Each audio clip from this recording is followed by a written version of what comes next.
Hello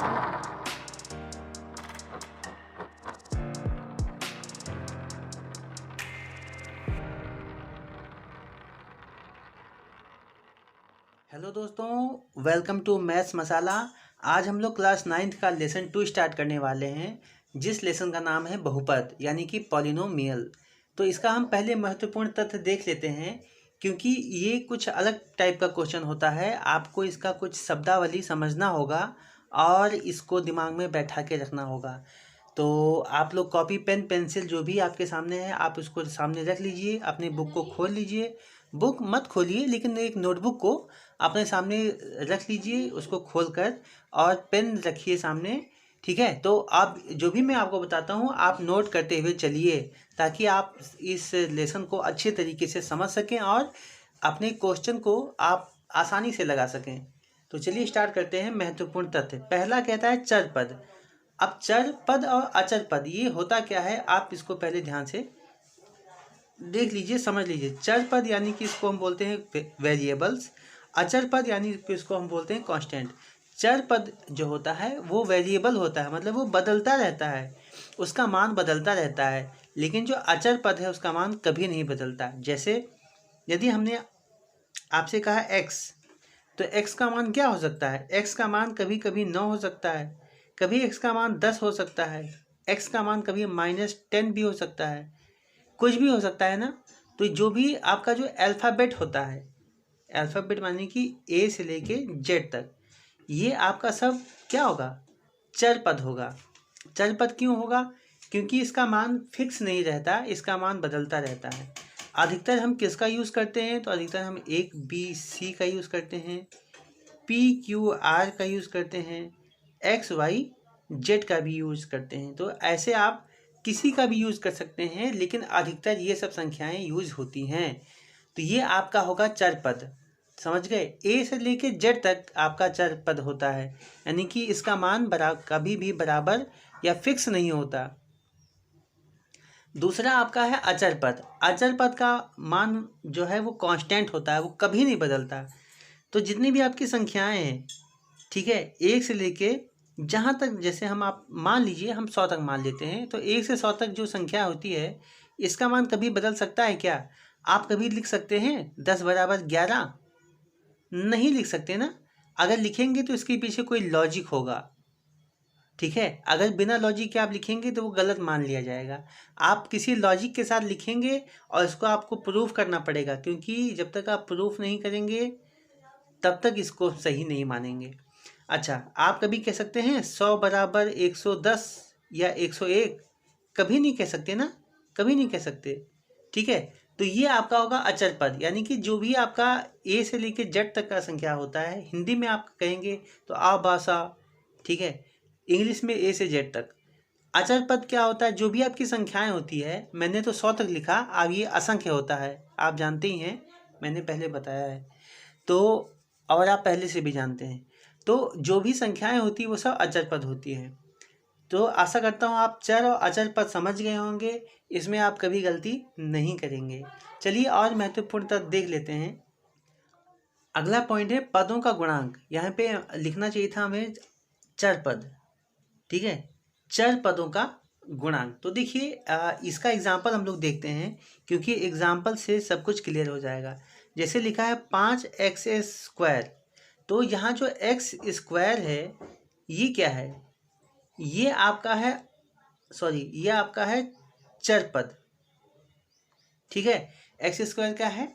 ये आपका है चर पद। साथियों थोड़ा स्पेलिंग के लिए सॉरी।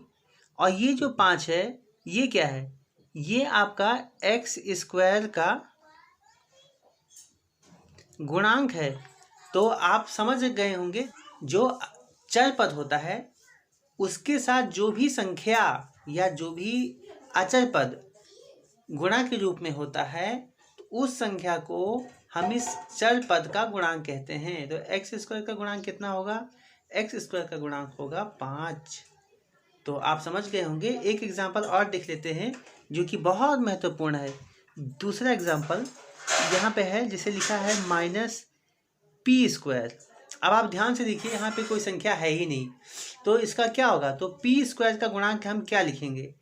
पी स्क्वायर का गुणांक आप ध्यान से देखिए, कभी भी कोई भी संख्या यदि नहीं लिखा होता है तो हम एक मानते हैं ना। यदि शून्य अच्छा, आप कहेंगे सर शून्य क्यों नहीं मान सकते? तो आपको पता है कि जीरो में से हम किसी भी संख्या को गुणा करेंगे तो हमको हमेशा जीरो मिलेगा, ठीक है।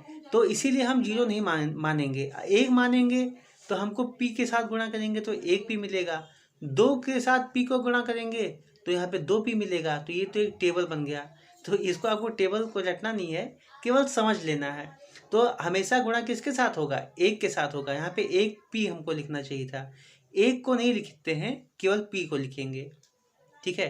तो यहाँ पे पी स्क्वायर का गुणांक कहा गया, तो पी स्क्वायर का गुणांक यहाँ पे माइनस लगा है तो लिखेंगे -1, ठीक है दोस्तों, समझ में आया? अगर समझ में आ गया हो तो फटाफट इस वीडियो को लाइक कर दीजिए।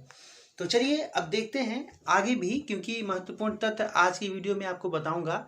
अगर आप महत्वपूर्ण तथ्य को अच्छी तरीके से समझ गए तो ये क्वेश्चन लगाना आपके लिए बहुत ही आसान हो जाएगा, सरल हो जाएगा। तो आप वीडियो को बिल्कुल भी स्किप मत करना और इसको ध्यान से देख लेना, नोट भी कर लेना, मैं कह रहा हूँ। एक क्वेश्चन उसी के ऊपर है, कहता है 5x में x स्क्वायर का गुणांक बताएं। तो ये मैंने अब नहीं लिखा था, बताएं। तो चलिए आप बताइए 5x में x स्क्वायर का गुणांक बताइए। तो आप कहेंगे सर यहाँ तो x लिखे हैं, x स्क्वायर तो आप लिखे ही नहीं। तो दोस्तों मैं आपको ये बता दूं कि यहाँ पे x स्क्वायर नहीं लिखा हुआ है, इसका मतलब x स्क्वायर का गुणांक क्या होगा ये आप देख लीजिए। तो जब यहाँ पे यहाँ पे लगाना चाहिए था, दो जगह लग गया, इसको आप काट देना। तो यहाँ पे एक्स स्क्वायर नहीं लिखा है ना, इसका मतलब यहाँ पे एक्स स्क्वायर का गुणांक होगा 0 होगा। अब हम लोग देखेंगे एक पद, द्विपद, त्रिपद और बहुपद। ये क्या होता है, इसको कहते किसे हैं? तो एक पद का मतलब होता है वो पद केवल एक ही होगा। जैसे यहाँ पे हमने लिख दिया 2x, ठीक है। तो ये 2x क्या है? एक पद है। अच्छा, जैसे हम लिखते हैं 5x स्क्वायर, तो 5x स्क्वायर लिखा तो है, ये गुणा के रूप में है ना, तो ये आपका एक ही पद होगा। तो दोस्तों गुणा के रूप में आप जितने भी चर पद को लिखेंगे वो सब एक पद माना जाएगा। जैसे आपने लिखा 8a square b square c cube, तो यहाँ पे ये क्या होगा? ये सब गुणा के रूप में है, ठीक है। तो ये आपका एक पद ही कहलाएगा। तो आशा करता हूँ आप एक पद को समझ गए होंगे। चलिए अब दूसरा देखते हैं, द्विपद। द्विपद किसे कहते हैं? द्विपद का मतलब होता है हम दो पद लिखेंगे।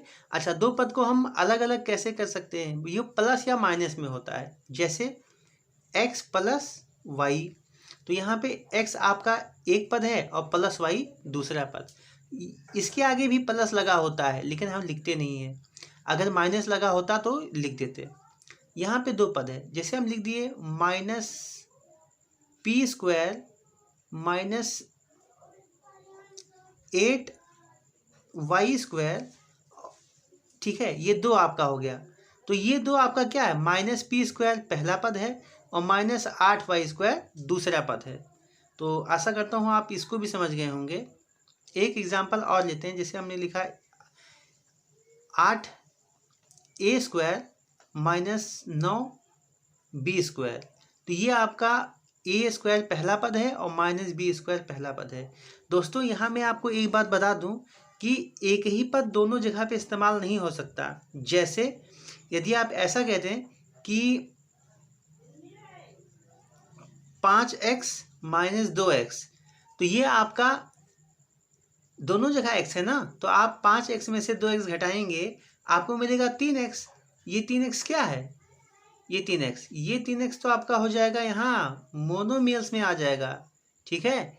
तो इस बात को आप दिमाग में रखिएगा, कभी भी एक ही चर पद हो तो वो आपका, आप उसको घटा के हल कर लेना, या जोड़ना होगा तो जोड़ के हल कर लेना, और जो भी आएगा वो आपका हो जाएगा एक पद या द्विपद, जो भी जैसा कंडीशन हो। अच्छा, गुणा, अगर गुणा लगा होगा तो वो तो आपका एक ही पद कहलाएगा। त्रिपद में क्या होता है आइए देखते हैं। त्रिपद मतलब जैसे x + y - z, तो यहाँ पे +x पहला पद, प्लस वाई दूसरा पद और माइनस जेड ये तीसरा पद हो जाएगा। तो ऐसे ही जैसे x square plus P cube minus 8y cube, तो एक्स स्क्वायर पहला पद प्लस पी क्यूब दूसरा पद और माइनस 8y क्यूब तीसरा पद हो जाएगा। तो आशा करता हूँ आप तीनों पद ये समझ गए होंगे। अंतिम में कहता है बहुपद। तो दोस्तों बहुपद क्या होता है? ये आपने जो पहला पढ़ा एक पद, द्विपद और त्रिपद, ये सब, इन सभी को हम क्या कहते हैं? इन सभी को हम कहते हैं बहुपद। एक पद, द्विपद और त्रिपद, ये सब या जो भी होता है इसको हम कहते हैं बहुपद। तो आप समझ गए, आशा करता हूँ आप समझ गए। तो चलिए देखते हैं आगे। दोस्तों एक बात और है, जैसे कोई भी चर पद हो या अचर पद हो, जैसे लिखा है यहाँ पे 5y का घात 2, अगर यहाँ पे 5y का घात 2 है तो ये तो आपका बहुपद है। लेकिन अगर ऐसे लिखा हो 5y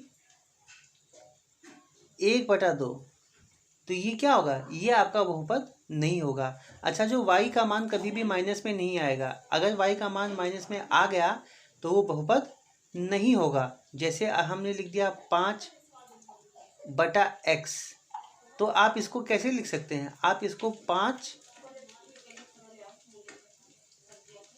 गुणे x का घात -1 लिख सकते हैं, लेकिन ये हमारा बहुपद नहीं होगा। अच्छा, जो भी अंडर रूट में होता है, जैसे लिखा होगा 3√t, ये आपके क्वेश्चन में से मैंने उठाया है।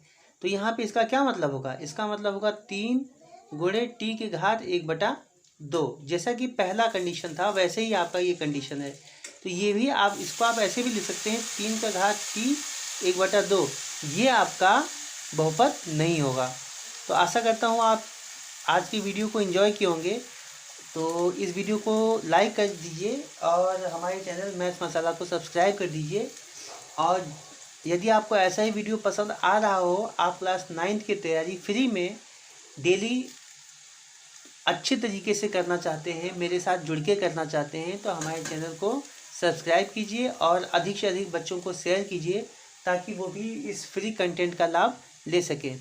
दोस्तों मैं आपके लिए फ्री में बनाता हूँ। तो साथियों बस आज के लिए इतना ही, धन्यवाद।